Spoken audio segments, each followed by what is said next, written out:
Okay, let's unpack this. We're often told children's books are just, these heartwarming stories. Right. But today we're looking behind the curtain at how educators are turning simple narratives into these, well, sophisticated curricular powerhouses. Mm-hmm. We are strapping ourselves in for a deep dive into the world of author Erin Guendelsberger, and we're focusing specifically on how one of her most popular books is used as a foundational tool for literacy and, crucially, social-emotional learning in elementary classrooms. That's absolutely right. Our mission for you, the listener, is to really analyze the resources, the lesson plans, all the summaries that surround this material. Okay. We want to understand the key nuggets of insight that teachers are pulling out, because this isn't about passive reading. It's about decoding the precise educational engineering behind it all. It's a huge range she has. I mean, she's authored everything from the charming little orange pumpkin, Which is great. which is determined to find all the spooky, scary things, to the nonfiction tale of Inky the Octopus. Yeah, the true story. The true story. It chronicles the real-life account of Inky's clever escape from the National Aquarium of New Zealand. But the star of our show today is the book Little Red Sleigh. So let's establish the narrative framework first, because, the story is the vehicle for all the lessons. It introduces Little Red, who is a small sleigh in a Christmas shop, and she has one enormous dream. She wants to be Santa's main big red sleigh. Exactly. Which, right away, that sets up the central conflict, because the world is just so quick to tell her she can't do it. Precisely. She is told repeatedly by the other toys that she is too small, she's too young, she can't fly, that her dream is basically impossible. And that's the catalyst. That's the catalyst. She decides to set off on this great adventure, this really difficult journey to the North Pole all by herself. And here's where it gets really interesting, because the journey itself becomes the teaching moment. It's not about magic. It's about, what? Yeah. Mentoring. Mentoring is the perfect word. As Little Red Sleigh makes her determined trek, she meets several characters who help her. A train, a yellow truck, and a little girl in a purple parka. And none of them magically teach her to fly. No, not at all. Instead, the central message they give her is focused entirely on internal qualities. It's all about the necessity of patience and the power of self-belief. And the ending, the culmination of her perseverance is just. Yeah. It's perfect. It is. Little Red, through her actions, spreads so much joy that Santa actually takes notice. He sends her a personalized letter. Thanking her and inviting her to the North Pole the following Christmas. It just validates everything, all her persistence. It does. And before we dive into how that persistence translates into curriculum, let's just nail down the technical context, which is key for educators and for you to understand its target audience. Okay.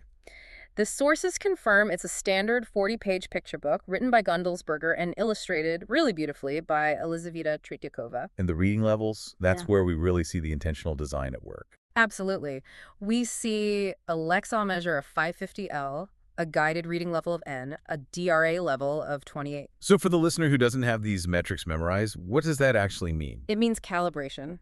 That 550L Lexile, it's not a random number. Right. It signals that the vocabulary and the sentence complexity are precisely calibrated to be challenging, but not, frustrating for a developing reader.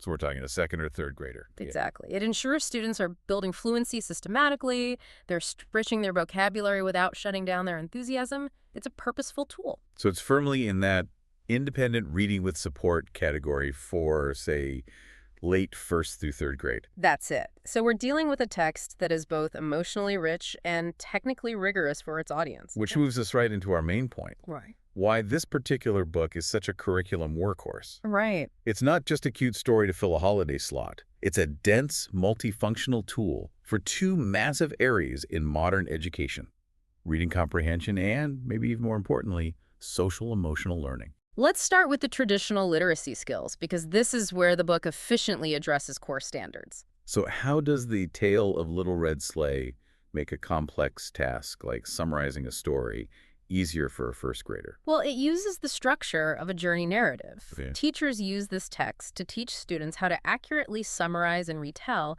because Little Red's journey provides a clear, linear sequence. Who did she meet first? What did they say? It's all laid out. It's concrete and easy to follow, making it a perfect scaffold for organizing their thoughts. And they also use it to teach, I guess, the highest level of comprehension, identifying the theme or the moral. Correct. The story's central message about persistence is just. It's inescapable. That makes the abstract concept of theme immediate and relevant to the students. But it gets even more detailed on the word level, too. It addresses grammar. Yeah, I noticed the resources highlight specific grammar points. We're talking about foundational language skills being reinforced just by reading this story. Precisely. The curriculum explicitly uses the text to teach adjectives, describing Little Red as small, determined, brave, Right. and to differentiate between common and proper nouns. That's a great example. So the fact that the protagonist is always called the proper noun Little Red Sleigh helps a teacher immediately differentiate it from the common noun sleigh. It's efficiency at its finest. They reinforce vocabulary and grammar while building comprehension. But, like you said, the literacy component, as strong as it is, really just facilitates the real deep dive here, which is the social-emotional learning. Which raises an important question. Mm. Why is this book considered such a core strength for SEL blocks? We've established themes of courage and patience, but how do the resources leverage those? They recognize that Little Red's struggle being told you can't is instantly relatable to a child facing any new challenge. Like learning to tie a shoe Or mastering multiplication, yeah.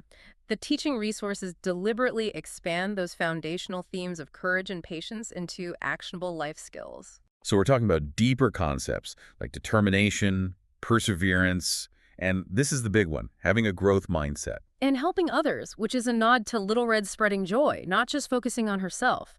This narrative flexibility means the book isn't just used for a single read aloud. It's recommended for morning meetings, dedicated SEL blocks, whole class discussions. Even for substitute plans. Exactly.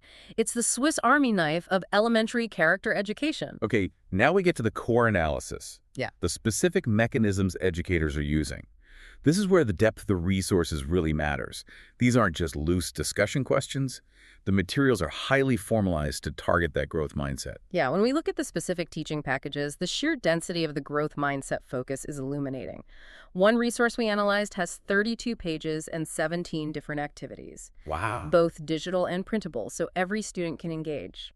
Tell us about the structure because it sounds specialized. It is. Beyond the standard story concepts and character traits sheets, there's a dedicated journey self-reflection activity.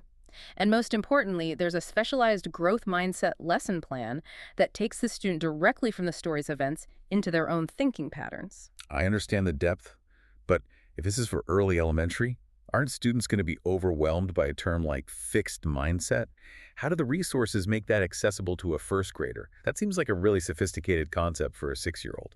That's a fantastic, practical question. The resource handles this through direct, simplified comparison and modeling using the character. Okay. The plan includes dedicated journal cards and a fixed mindset versus growth mindset sort activity.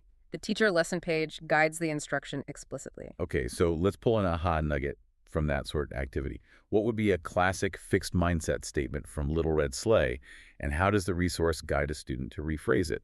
So the fixed mindset comes from the beginning of the book, right? It's rooted in Little Red's initial doubt or the doubt cast by others.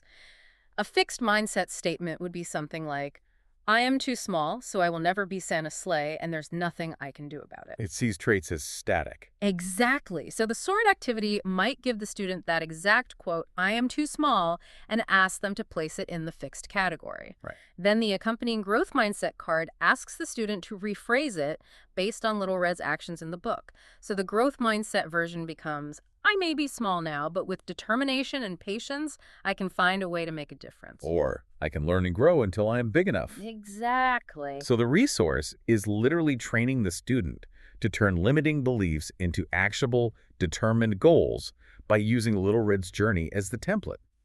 That's so much more impactful than just saying, try harder. It makes the abstract concept concrete and provides the linguistic tools, the actual phrasing needed to move from a fixed state of thinking to a growth state. That shift in internal dialogue, that's the ultimate goal of SEL. And what's fascinating here is that Little Red Sleigh isn't operating in a vacuum. If we connect this to the bigger picture from the source material, we see how this book fits into a really systematic approach to SEL instruction. Oh, it connects seamlessly into a broader curricular library.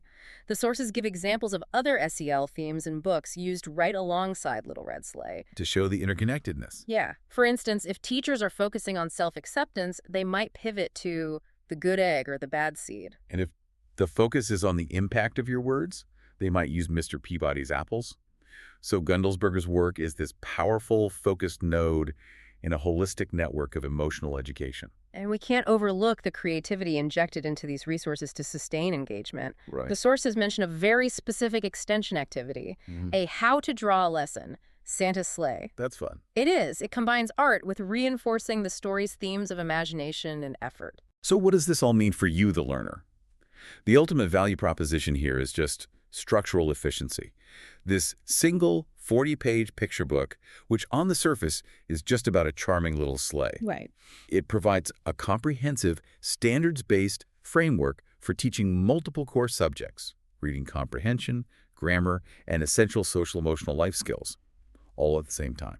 It's a masterpiece of stealth curriculum design. Yeah, if we look back at the big picture, this deep dive reveals how a simple, heartwarming narrative about overcoming perceived limits is actually deployed as a complex, multi-layered teaching tool. Mm. Concepts like growth mindset, perseverance, and critical self-reflection, crucial knowledge for the modern student. They're not abstractly lectured. They're modeled, reinforced, and explicitly practiced using Little Red Sleigh as the primary educational agent. And Little Red is just one example of Erin Guendelsberger's extensive contribution to foundational learning. Right. We mentioned her popular Little Orange Pumpkin, but she has many other little books reinforcing specific lessons, like Little Blue Bunny and Little Purple Tractor. And we also have to note her versatility across publishers and brands. I mean, it's evidenced by the Sesame Street books listed in our source material, like 100 Words from the Street and Elmo Gives Thanks. The breadth of her work is just, it's incredible. It underscores her role in defining modern, high-quality early learning materials. Absolutely. Okay, so we started this deep dive exploring Little Red Sleigh's fictional journey to meet Santa and achieve her dream through determination and patience. We learned that Little Red had to believe in her abilities to grow and change. Right. Now, here's a final thought for you to mull over that contrasts that fictional journey. Guendelsberger also chronicled the true story of Inky the octopus, who in real life didn't wait for an invitation. Inky slid down a drain pipe to find freedom in the open ocean. So how does that real-life adventure of determination and, physical freedom compared to the fictional self-imposed challenges and growth mindset needed by Little Red Sleigh to achieve her dream? It's a great question. It's a perfect avenue for further exploration of determination, in the wild versus in the classroom.